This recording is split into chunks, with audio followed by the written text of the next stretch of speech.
Hey everybody, it's Emily Dark Schooling, and today we're going to talk about some of the books that I read the second half of January.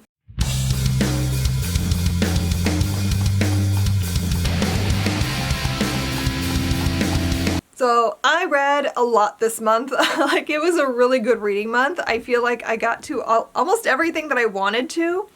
I read one of my 12 recommendations by 12 friends books. I read a book for the Buzzword Reading Challenge. I read and reviewed 3 ARCs.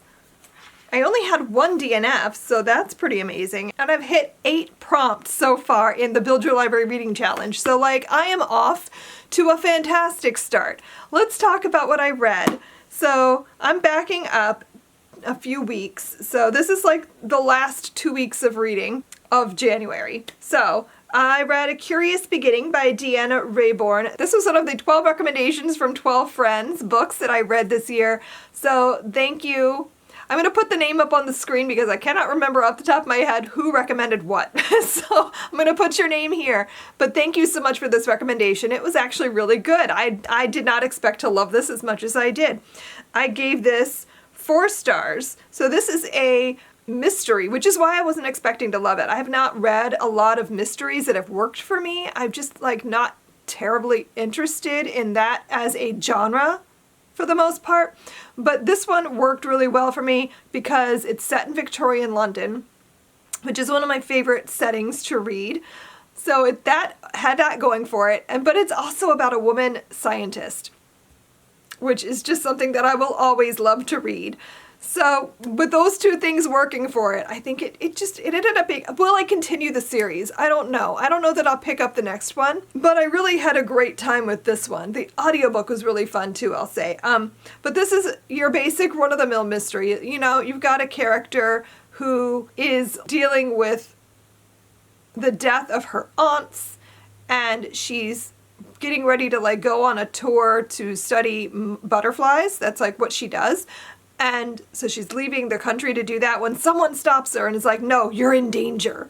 And whisks her away and puts her into the care of Stoker, this historian who has a mysterious past. And so they are kind of forced together. So we have forced proximity relationship happening, and I don't know, grumpy sunshine perhaps. And then the guy that whisks her away dies, and they have to figure out what happened to him. Why did he die? What happened there? And it unravels into this wacky mystery. It's a little bit cheesy, a little bit silly, but it was a really good time. I enjoyed it.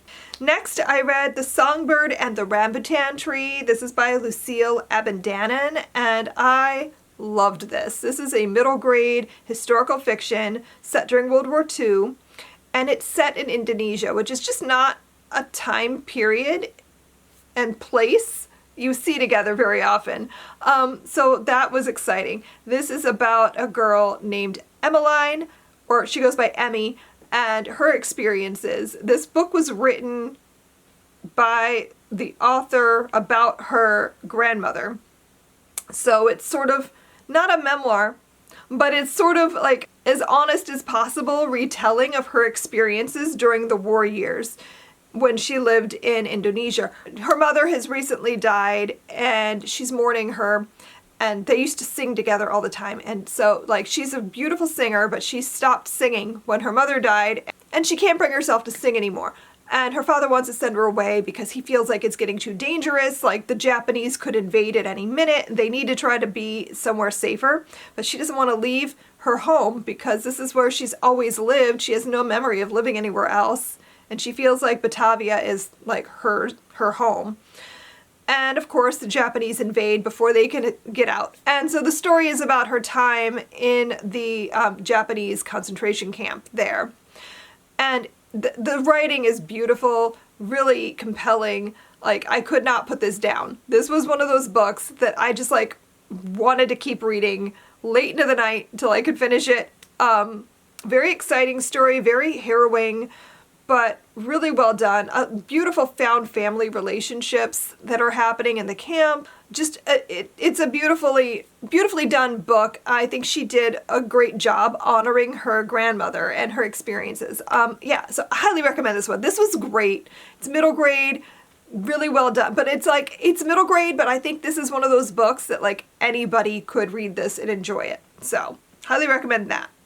Then I read The Girl with the Louding Voice. This is by Abi Daré. This book was so good. Like, I had a feeling that I was going to enjoy it. I will say, if you're going to read this, I highly recommend the audiobook, because the audiobook is one of the better ones that I've listened to. Like, it's so good.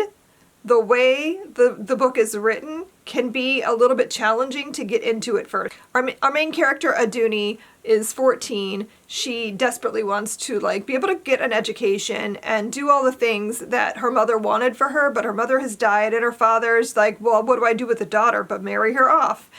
And so she's being forced to marry and give up her education, and that's like all she wants, is to study and to learn and to better her life.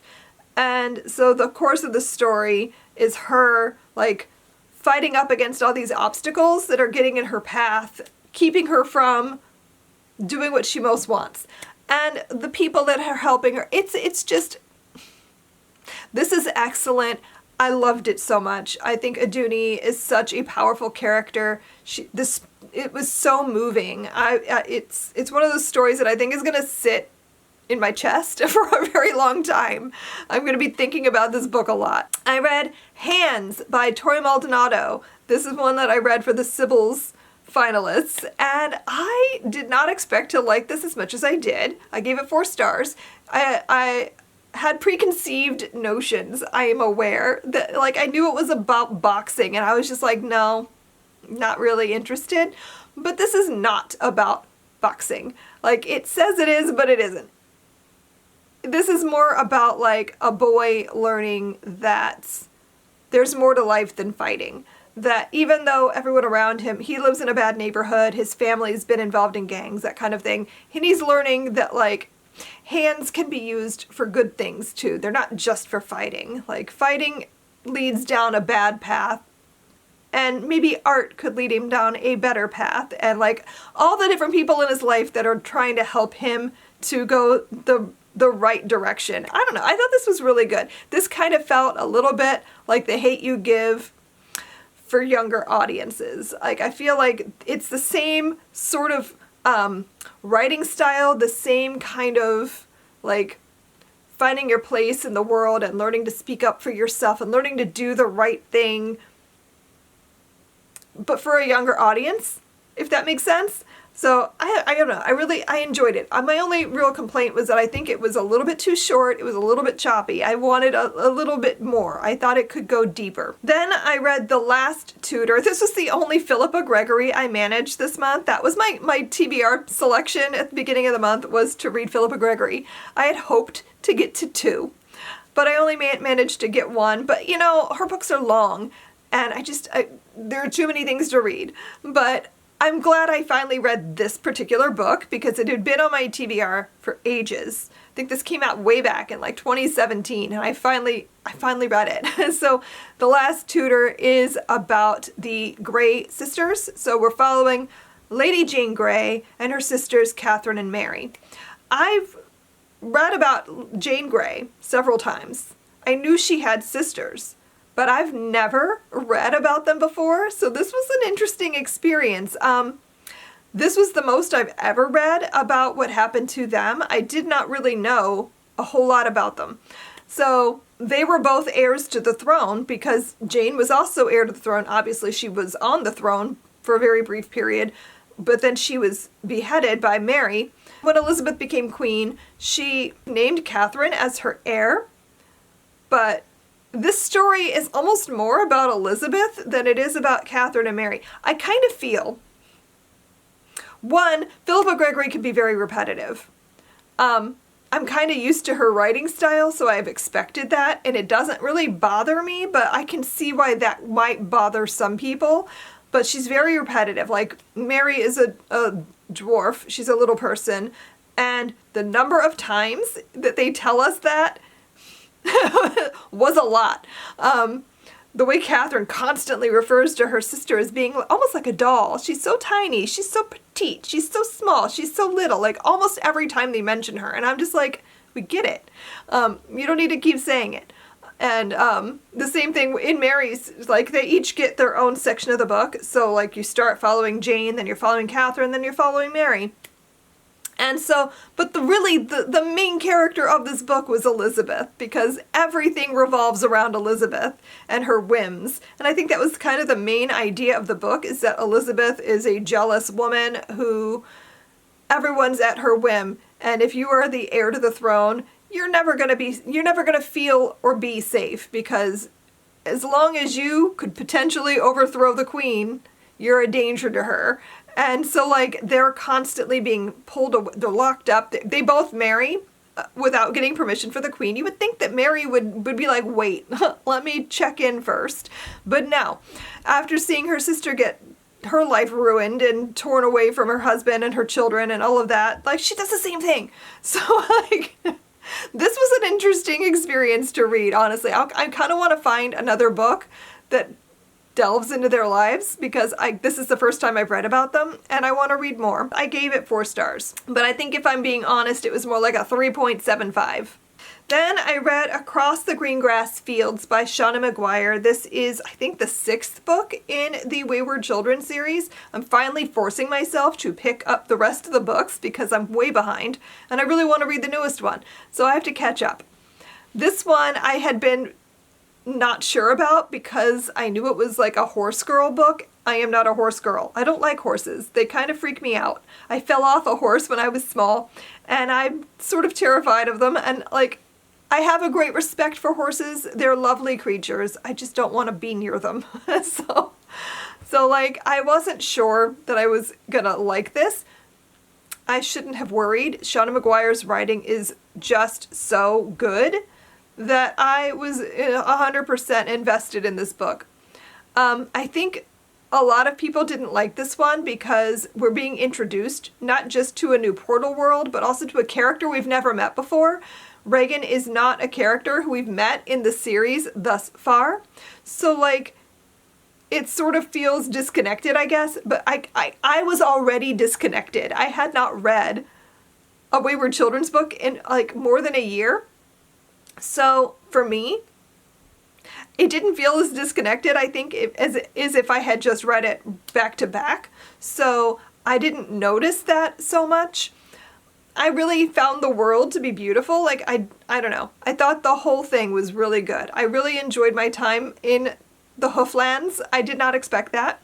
So 4 stars. And then I read The Girl Who Sang, a Holocaust memoir of hope and survival. And this one was by Estelle Nadel, Bethany Strout, and Sammy Savos. This was a middle grade graphic novel, middle grade memoir about Estelle Nadel's experiences growing up in Poland during World War II. It was sad. I read this so quickly. I like almost in one sitting. I loved it. It was a really well done middle grade World War II graphic novel. Like, I don't know. I think a lot of the books that have written about the Holocaust are very harrowing, for good reason, but they're not always things that you can hand to a child.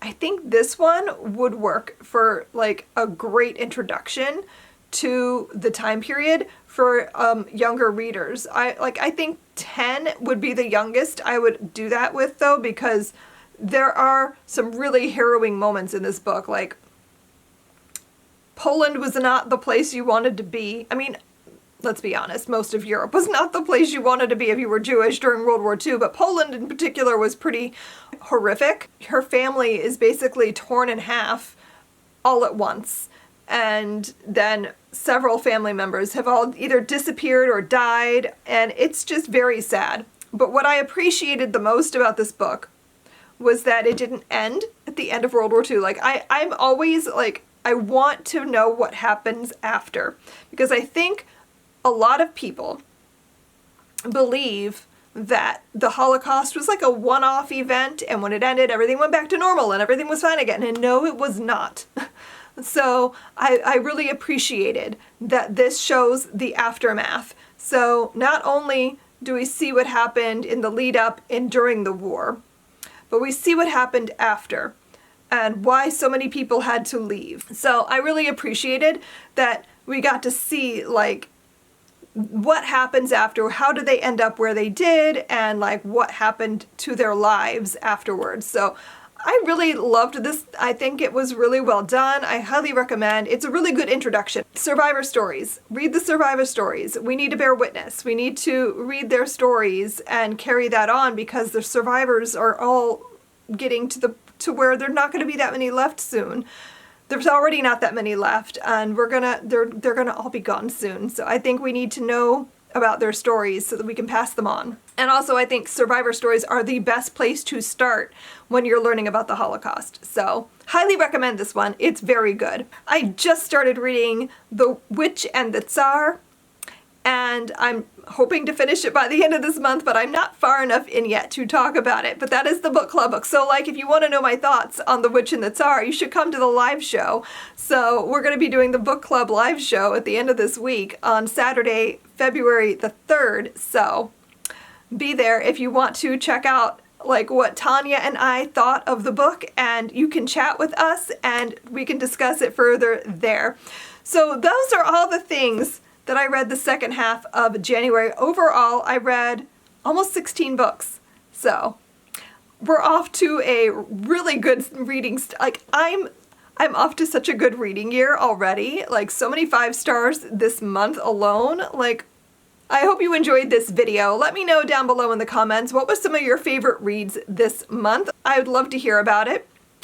Let me know too if you've read any of the same books as me, and we can chat about them in the comments. I hope you enjoyed this video. If you did, please remember to give me a like and subscribe for more content, and I will see you guys in my next video. Happy reading. Bye.